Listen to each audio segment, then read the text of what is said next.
Hello friends, welcome back to our channel. ఈరోజు recipe వచ్చేసి సగ్గుబియ్యంతో పునుగులు. ఈ సగ్గుబియ్యంతో పునుగుల్ని ఏ విధంగా తయారు చేస్తారో నేను ఈరోజు ఈ వీడియోలో చూపిస్తాను. చాలా క్రిస్పీగా టేస్ట్గా ఈవినింగ్ టైంలో మనం స్నాక్స్ తయారు చేసుకోవచ్చు. ముందుగా ఒక కప్పు సగ్గుబియ్యాన్ని శుభ్రంగా 2 టైమ్స్ వాష్ చేసుకొని అందులో 1 కప్పు పెరుగును యాడ్ చేసుకోవాలి. వాటర్ని 1.5 కప్పు యాడ్ చేసుకోవాలి. ఇలా నేను చూపిస్తున్న 3 ఇంగ్రీడియంట్స్ ఎక్కడ ఉండలు లేకుండా కలుపుకొని 2 అవర్స్ పాటు నానబెట్టుకోవాలి. వాటర్ అనేది ఎక్కువగా యాడ్ చేయకుండా ఇలా మిక్స్ చేస్తూ 2 అవర్స్ పాటు పక్కన ఉంచుకోవాలి. ఇలా చేయడం వల్ల పునుగులు అనేవి చాలా క్రిస్పీగా వస్తాయి. మీలో ఎంతమందికి ఈ రెసిపీ తెలుసో నాకు కామెంట్ చేయండి. ఇలా 2 అవర్స్ తర్వాత నానబెట్టుకున్న తర్వాత అందులో సన్నగా తరిగిన ఉల్లిపాయలను వేసుకోవాలి.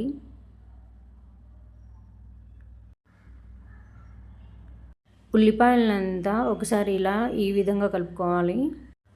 ఇలా ఉల్లిపాయలను కలుపుకున్న తర్వాత ఇందులో సన్నగా తరిగిన పచ్చిమిర్చి, సన్నగా తరిగిన కరివేపాకును వేసుకోవాలి. జీలకర్రను యాడ్ చేసుకోవాలి. రుచికి సరిపోయినంత ఉప్పుని వేసుకోవాలి. నేను 1 టేబుల్ స్పూన్ కారంని వేసుకుంటున్నాను. స్పైసీని ఎక్కువ తినేవాళ్ళు ఇంకో 1 టేబుల్ స్పూన్ నేను యాడ్ చేసుకోవచ్చు. నేను సన్నగా తరిగిన కొత్తిమీరని ఇక్కడ యాడ్ చేసుకున్నాను. ఇలా నేను చూపిస్తున్న విధంగా ఈ కన్సిస్టెన్సీ అనేది మిక్స్ చేసుకోవాలి. మీలో ఎంతమందికి స్పైసీ ఫుడ్ అంటే ఇష్టం? మాకైతే చాలా ఇష్టం. వాన పడుతుంటే ఇలా స్పైసీగా చేసుకొని తినడం చాలా ఇష్టం. ఇలా ఈ పిండిని అన్నీ కలిసే విధంగా కలుపుకున్న తర్వాత అందులో 1/2 కప్కి కొంచెం తక్కువ తీసుకోండి గోధుమ పిండిని. నెక్స్ట్ రైస్ ఫ్లోర్ని 1 కప్పు తీసుకోవాలి. కన్సిస్టెన్సీ అనేది వాటర్ పోయకుండా ఎక్కడ ఉండలు లేకుండా ఇలా కలుపుకొని పక్కన ఉంచుకోవాలి. తర్వాత స్టవ్ వెలిగించుకొని ప్యాన్ పెట్టుకొని డీప్ ఫ్రైకి సరిపడినంత ఆయిల్ వేసుకోవాలి. ఆయిల్ హీట్ అయ్యాక ఇలా నేను చూపిస్తున్న విధంగా చేతిలో ఒక చిన్న రౌండ్గా చేసుకొని నూనె వేడయ్యాక ఆ బాల్స్ని అందులో వేయాలి.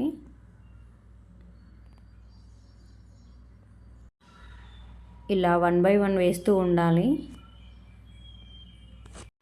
మీ పిల్లలకి స్కూల్ నుంచి ఇంటికి రాగానే స్నాక్స్ మాదిరిగా ఈ విధంగా చేసి పెట్టండి. చాలా ఇష్టంగా తింటారు.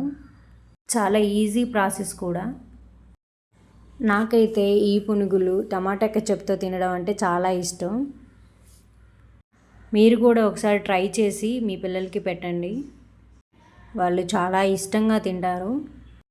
ఇలా అన్నీ 1 బై 1 వేస్తూ లైట్ గోల్డెన్ బ్రౌన్ వచ్చాక మళ్ళీ ఒకసారి వాటిని టర్న్ చేసుకోవాలి.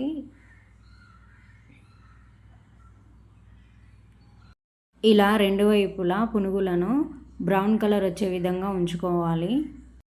అప్పుడే ఈ పునుగులు చాలా క్రిస్పీగా ఉంటాయి. చూడండి, ఇక్కడ ఇంకా బ్రౌన్ కలర్ అనేది రాలేదు, అంటే మనం ఇంకా ఈ పునుగులను ఇంకా డీప్ ఫ్రై చేసుకోవాలి. బ్రౌన్ కలర్ వచ్చాక తింటే చాలా క్రిస్పీగా ఉంటుందండి. చూడండి, రెడీ అయిపోయాయి. 2 వైపులా బ్రౌన్ కలర్లో వచ్చేసాయి.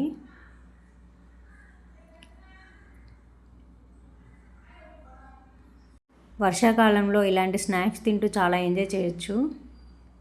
ఇలా ఈ విధంగా ఈజీగా సింపుల్గా సగ్గుబియ్యంతో చేసిన పునుగులను మనం రెడీ చేసుకోవచ్చు. ఇది పల్లి చట్నీతో కానీ టమాటో కెచప్తో కానీ తింటే చాలా బాగుంటుంది. ఇలా మీ ఇంటికి ఎవరైనా వచ్చినప్పుడు ఇలా చేసి పెట్టండి. వావ్ అనాల్సిందే, బాగుంది అని కామెంట్ చేయాల్సిందే, మీకు ఫీదా అవ్వాల్సిందే. I hope we like the video. Share, like and subscribe friends. మరొక వీడియోతో మీ ముందుకు వస్తాను. Bye bye.